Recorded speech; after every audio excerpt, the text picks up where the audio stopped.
The most dangerous number in your life is not your age. It is the number of years you keep renting your time to an alarm clock because you never stayed in the market long enough for your money to escape wage gravity. I have seen people work hard for 30 years and still live like they are one bad month away from panic. I have also seen ordinary people with ordinary incomes and very unremarkable lifestyles reach a point where their money starts lifting real weight for them. The difference is rarely intelligence. It is rarely brilliance. It is rarely a hot stock. Most of the time, it is whether they survive the gravity field that crushes nearly everyone before compounding begins to feel real. You do not need another fantasy about becoming rich overnight. You do not need another speech about hustle, abundance, or some secret Wall Street trick. You need to understand the one thing most people never accept. The first phase of wealth feels like failure. That is the trap. You make deposits. You say no to things other people buy without thinking. You cut noise. You delay gratification. You act with discipline. Then you look at the account and it barely moves. Your effort feels heavy. The result feels light. So your mind whispers the sentence that destroys more futures than any bear market ever could. Maybe this is not doing much. That whisper is wage gravity talking. Wage gravity is the force that keeps your life tied to labor, even when you have started trying to build ownership. It tells you that what can be measured today is more important than what can be multiplied tomorrow. It tells you that a visible purchase is more satisfying than an invisible base of capital. It tells you to respect the paycheck and doubt the portfolio. It tells you to judge a 5-year system after 5 disappointing months. If you obey that voice, you stay earthbound. I want to give you a harsher but more useful frame. Stop asking how to get rich quickly. Ask how to break the dependence loop that makes work mandatory. That is a different question, and it produces a different life. I do not look at freedom as a number you brag about at dinner. I look at it as a threshold where your assets begin carrying part of your life without asking your body to carry all of it. The moment your capital starts paying a meaningful piece of your bills, your psychology changes. The moment it can cover your full basic life, your posture changes. You negotiate differently. You think differently. You walk away differently. That is freedom. Not yachts, not noise, not costume wealth. Control. Most people never reach that control because they never survive what I call the silence zone. The silence zone is the period when compounding is working, but not loudly enough to impress you. Your contributions matter more than your returns. Your habits matter more than your results. The engine is on, but it sounds too quiet for your emotions to respect it. This is where nearly everyone sabotages themselves. They start investing for a few months. Then life gets uncomfortable, or the market drops, or the headlines turn dark, or they decide they deserve a reward, or they tell themselves they will pause just for now. Then they withdraw, slow down, or stop. Later they say compounding is overrated. Compounding was not the liar. Their behavior was. I am not going to sell you a fairy tale. 5 years will not make every person independently wealthy. Life is messier than that. Returns move around. Income is uneven.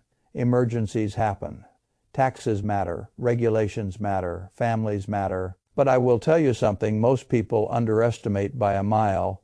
5 focused years can radically change the force field around your life if you stop interrupting the math.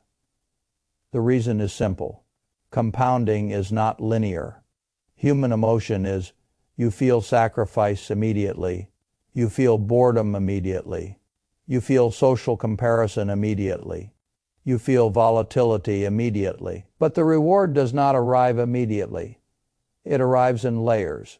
Quietly first, then convincingly, then aggressively, then all at once it looks like an entirely different game. That delayed reward creates a psychological mismatch. Your feelings want hourly proof. Wealth gives annual proof. That mismatch is why ordinary people with good intentions keep handing victory to time and panic. So let me put the whole system in a shape you can use. If I were speaking to a person who wants work to become optional as fast as reality allows, I would not start with stock tips. I would start with a 5-year countdown to escape wage gravity. Not because 5 years is magic, because 5 years is long enough to build identity, momentum, and visible lift, but short enough that a disciplined person can commit without making it a vague retirement daydream. I have no interest in vague dreams. I care about countdowns. The first part of that countdown is the hardest, and that is exactly why it matters most. Call the first 2 years the launch phase. Most people expect the beginning of wealth to feel empowering. It usually feels insulting. You make the transfers, you reject impulse purchases, you avoid the lifestyle inflation that everybody around you calls normal. Then the account still looks small. That is not a bug. That is physics. When a rocket tries to leave the ground, most of the energy is spent fighting gravity, not cruising through space. Wealth works the same way. At the beginning, almost all your effort is used to build mass, habit, and resistance. You are not flying yet. You are building the conditions that make flying possible. That is why the first 2 years feel invisible. Let us use simple arithmetic, because most people hide from arithmetic when it threatens their excuses. Suppose you invest $200 a month into a broad, diversified asset base that compounds at roughly 9% over time. I am not promising that return every year. I am using it to show the shape of the curve. At the end of the first year, the gain will look almost disrespectful relative to your sacrifice. You may have denied yourself convenience, entertainment, upgrades, meals out, gadgets, and ego purchases, only to see a profit number so small it feels like a joke. That moment reveals whether you are building wealth or just flirting with the idea of wealth. If you need early applause, you will quit. If you need immediate emotional payoff, you will quit. If you compare your invisible base to someone else's visible consumption, you will quit. The market does not punish you for being poor. It punishes you for being impatient while trying to stop being poor. By the second year, something subtle begins happening. The money made in the first year starts earning money of its own. Still modest, still not dramatic, but real. That is the first crack in wage gravity. You no longer have just saved money. You have recruited capital. That is a psychological turning point, far more important than most people understand. Before that moment, investing feels like charity to your future self. After that moment, investing begins to feel like employment. Your money has started working a shift. This is where identity matters more than spreadsheets. In the first 2 years, the visible balance is not the biggest achievement. The real achievement is that you stop seeing yourself as a person who occasionally invests and start seeing yourself as a person who owns productive assets on purpose. That one change is a deep structural upgrade. Employees ask, "Can I afford to invest this month?" Owners ask, "What can I cut so ownership keeps expanding?" That is not motivational language. That is class transition in behavioral form. When I say class, I do not mean social class. I mean economic role. Worker or owner, seller of hours or holder of assets, wage dependent or capital assisted. Most people live inside a worker script for so long that they assume income is the whole game. It is not income is fuel. Ownership is lift. If you spend all your fuel proving to strangers that you are doing well, you never leave the runway. That is why the silence zone is so brutal. Outwardly, your life may look ordinary, even boring. You are not upgrading everything. You are not posting symbols. You are not chasing every trend. You are building lift in private to weak minds. That feels like deprivation to strong minds. It is a launch sequence. Now let us talk about what happens next, because this is where people begin to get proof. The next 3 years are what I would call the lift phase. This is where the curve stops feeling theoretical. You are still contributing from labor. Do not misunderstand me. Your deposits still matter. But now they are no longer working alone. The earlier gains are starting to carry weight. What you built during the launch phase begins to create its own propulsion. This is where people first experience the strange but exhilarating feeling that their money is no longer just sitting there. It is multiplying effort they already performed months or years ago. That is one of the most beautiful shifts in finance and one of the least respected. Most people think in addition. I saved 200. I now have 200 more. Owners learn to think in multiplication. I saved 200. I own a larger base. That base produces more return. That return enlarges the base again. The system begins feeding itself. You can feel this before it looks dramatic on paper. Then one day the paper catches up. You open an account after another year passes and realize the increase in value was large enough to matter emotionally. Maybe not life-changing yet, but undeniable. The money earned over the last 12 months starts looking comparable to or larger than the money you personally added over that same period. That is when labor stops being the only engine in the room, that is lift. And this is where many people commit the dumbest possible mistake.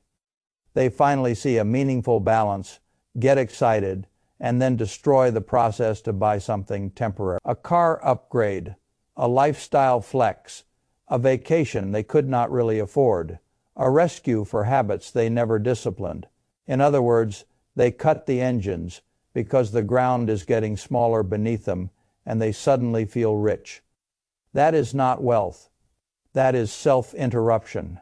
I want you to understand how tragic this is. The early years are where the emotional cost is highest and the visible reward is lowest. The lift phase is where the emotional reward finally appears. If you cash out there, you did not just spend money, you murdered velocity. There is a huge difference between spending from a mature asset base and raiding a system that has barely begun to detach from your paycheck. One is stewardship, the other is sabotage. This is why I tell people to watch one ratio more than almost anything else. Do not obsess only over how much you have deposited. Watch how much your assets are producing relative to what you still have to contribute. The day your capital growth starts rivaling your annual deposits, you are no longer simply saving. You are entering assisted ascent. That changes your emotions if you are smart enough to notice it. A pointless purchase is no longer just a cost. It becomes lost lift. A skipped contribution is no longer just a skipped contribution. It becomes delayed escape. A frightened sale is no longer just bad timing. It becomes a re-entry into wage gravity. This is the stage where discipline starts feeling less like pain and more like protection. You stop seeing your account as a pile of money. You see it as a flight system. Your job is not to entertain yourself with it. Your job is to keep it stable, fueled, diversified, and moving. That brings me to diversification, because foolish people hear talk of lift and immediately start fantasizing about rockets. They do not understand. Freedom does not require exotic brilliance. In fact, exotic brilliance often destroys it. For most people, the right vehicle is boring on purpose.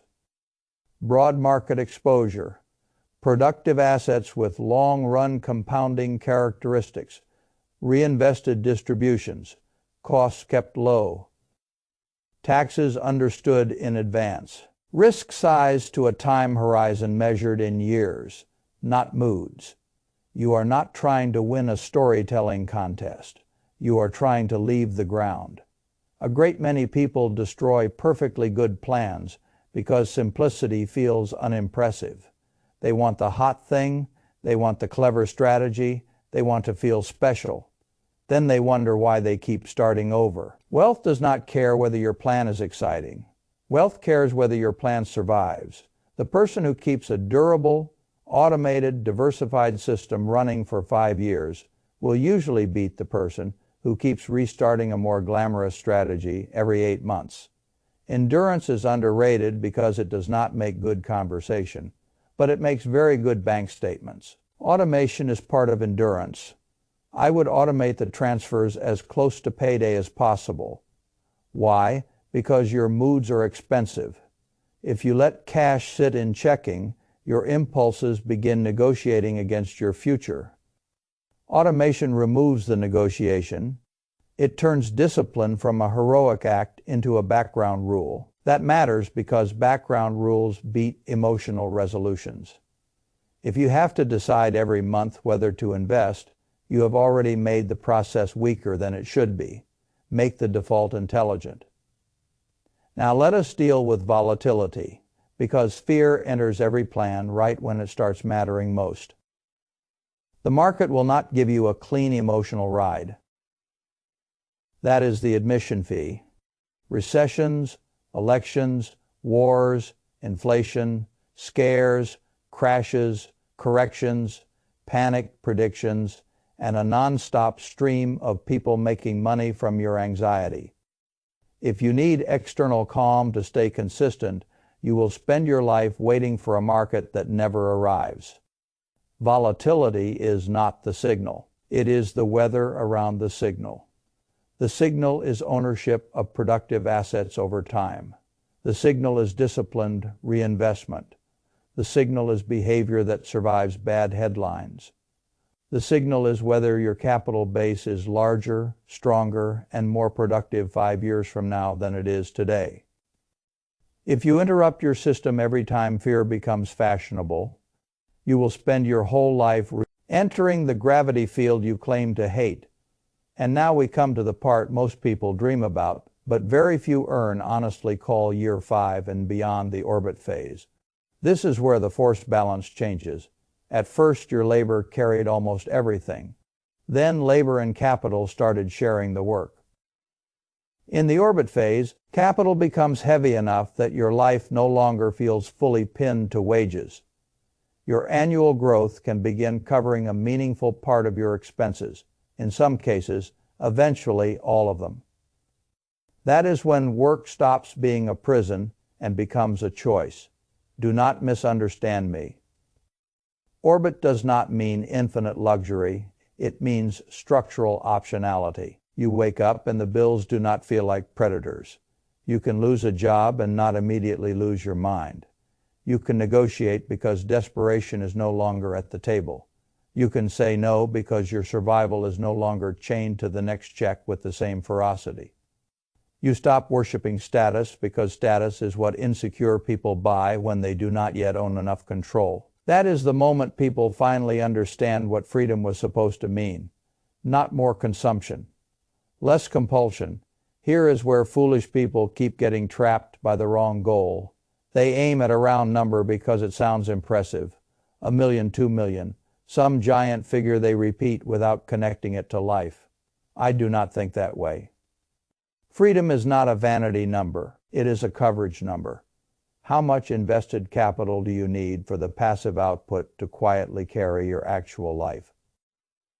$40,000 a year may be enough for one person. Another may need 60 or 80. The point is not the bragging value. The point is the break point where dependence weakens. You do not need a number that impresses the internet. You need a number that liberates your calendar. That is why starting earlier often beats starting bigger. Time gives your system more reinforcement cycles. Someone who begins today with a smaller amount can end up in a stronger position than someone who begins later with a larger amount, because compounding rewards duration with almost offensive generosity once the base is established. Late intensity often loses to early consistency. People hate hearing that because it removes the fantasy that they can procrastinate and then compensate with force. Sometimes they can, often they cannot. Lost. Time has a price. The market may forgive mistakes. It does not refund delay. This is why I push people so hard on behavior in the first years. The early stage looks small, but it decides whether you ever get access to orbit math at all. If you never build the base, you never enjoy the reinforcement. If you never enjoy the reinforcement, you never feel the psychological proof. If you never feel the proof, you keep returning to wages as if they are the only real source of safety. That is one of the saddest forms of financial blindness. You do not need to become reckless to break it. You need to become consistent enough to see what most people never stay around to see. Let me make this painfully concrete. Imagine a person putting away $250 a month into a simple diversified structure and doing it without drama. No heroic guessing, no constant strategy hopping, no emotional exits. In the beginning, the account will feel almost embarrassingly small compared to the sacrifice. That is the insult phase. Later, the gains start showing up with more weight. That is the proof phase. Then the annual growth begins to feel like a real participant in the household. That is the shift phase. Keep going. And what seemed tiny at the start becomes a self-reinforcing capital base that can move into six figures over time without requiring genius. Only endurance. That is not flashy wealth. It is much more dangerous than flashy wealth. It is quiet freedom. Quiet freedom is dangerous because employers cannot fully control it. Advertisers cannot fully manipulate it. And social comparison cannot easily bait it. A person with quiet freedom stops reacting like prey. That is why the system around you constantly sells urgency, novelty, and consumption. It does not want your lift. It wants your attention pinned to the ground. Every unnecessary financial choice has a gravity component. A luxury you do not value creates fixed cost gravity. A habit you cannot control creates cash flow gravity. A debt payment on a status purchase creates future income gravity. A panic sale creates re-entry gravity. A delayed start creates time gravity. And a weak goal creates identity gravity, which may be the worst one of all. If your goal is vague, your discipline will be weak. If your discipline is weak, your system will be easy to interrupt. If your system is easy to interrupt, you never reach lift. This is why I would write down a date 5 years from now and treat it like a launch horizon. Not because the date itself is sacred, because judging too early is one of the main ways people poison compounding. You are allowed to refine a plan. You are allowed to improve your income. You are allowed to optimize taxes. You are allowed to rebalance risk. You are not allowed to keep quitting the runway and then pretending the runway failed you. That brings me to taxes, because a lot of people think freedom is built entirely inside returns. It is not. It is built in the gap between gross growth and what you keep. Dividends, capital gains, account type, withdrawals, timing, local regulation, and reinvestment policy all matter. The government is a silent partner in many portfolios. Ignore that, and you can let friction eat a meaningful part of what your compounding engine is trying to build for you. I do not say that to frighten you. I say it because intelligent systems do not stop at buying assets. They account for drag. Freedom is not just about acceleration. It is about minimizing forces that slow the vehicle. Fees are drag, taxes are drag. Lifestyle inflation is drag. Repeated withdrawals are drag. Ego spending is drag. Complexity you do not understand is drag. Once you see money this way, a lot of ordinary behavior stops looking harmless. Now let us address the human side honestly, because math alone does not carry people through 5 years. Meaning, does the first year ask whether you can act without applause? The second year ask whether you can keep acting after boredom? The third year ask whether you can remain rational when momentum begins? The fourth year ask whether you can resist self-sabotage right before the payoff becomes obvious? The fifth year asks whether you understand that freedom is not the chance to spend more, but the right to need less from labor. That sequence is why so few people get through the entire arc. Each year attacks a different weakness: impatience, doubt, vanity, fear, greed. If you do not master those, no spreadsheet can save you. I have always believed that rationality is a huge edge because so few people keep it when money becomes emotional. This is one of those arenas where rationality compounds just as surely as capital does. A rational person does not demand that the first phase of a system look impressive. A rational person knows that the function of the first phase is to make later phases possible. When people tell me they want freedom, I ask a silent question. Do you want freedom badly enough to look ordinary while building it? Or do you need to look successful so badly that you will sabotage the process before it becomes strong? That is the real test.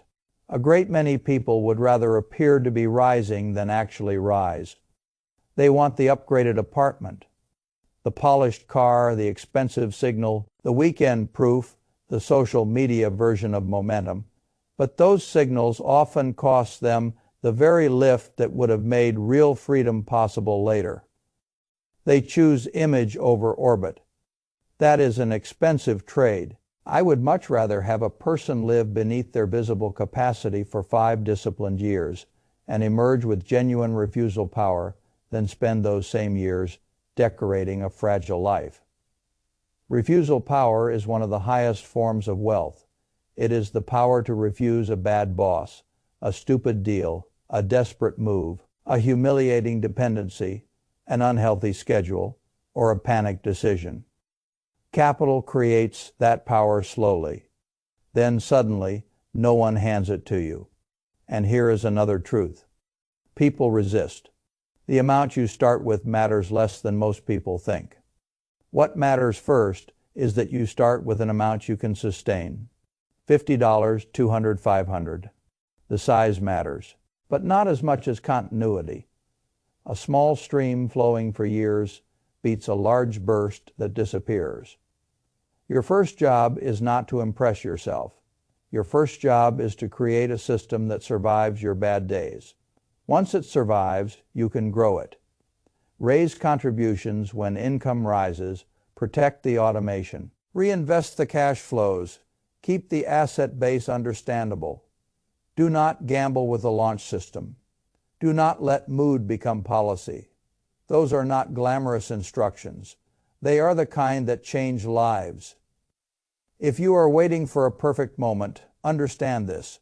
The perfect moment is a myth sold to people who want relief from decision making. The real advantage comes from beginning while the numbers are still small, the process is still unexciting, and your future self still has enough runway to benefit from your patience. The person who starts now with discipline has an edge over the person who starts later with intensity. That is not inspirational. That is compounding math. 5 years from now, one of two things will be true. You will still be explaining why you meant to build ownership, but kept finding reasons to delay it, interrupt it, or doubt it. Or you will be living inside a different force field, not free from all work, not free from all uncertainty, but free enough that money is no longer only something you chase with labor. It is something that also reports to you. That is a profound shift in human dignity. I do not care whether you call it a 5-year freedom countdown or something else. Names are cheap. Behavior is costly. What matters is whether you build a capital base large enough, protected enough, and uninterrupted enough to reach lift, then orbit. You do not need to predict every market swing. You do not need to sound sophisticated. You do not need to become a financial entertainer. You need a realistic monthly commitment, a diversified compounding structure, automated execution, tax awareness, and the emotional discipline not to kill the system in the years when it still looks too small for your ego. That is the path. You can spend the next 5 years obeying wage gravity and pretending later is a strategy. Or you can spend the next 5 years building enough lift that the alarm clock begins losing authority over your life. One path keeps you busy. The other path changes your bargaining power, your stress level, your calendar, and eventually your identity.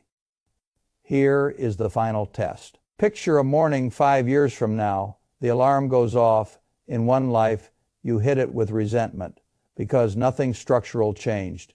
You worked, spent, worried, restarted, and stayed pinned to the same gravity field. In the other life, the alarm still rings, but it no longer owns you. Your capital has mass now. Your money has momentum now. Your life has optionality now. Work may still be present, but desperation is not. That difference will not be decided by talent. It will be decided by whether you respected the silent years enough to reach the visible ones. Most people never do. You still can.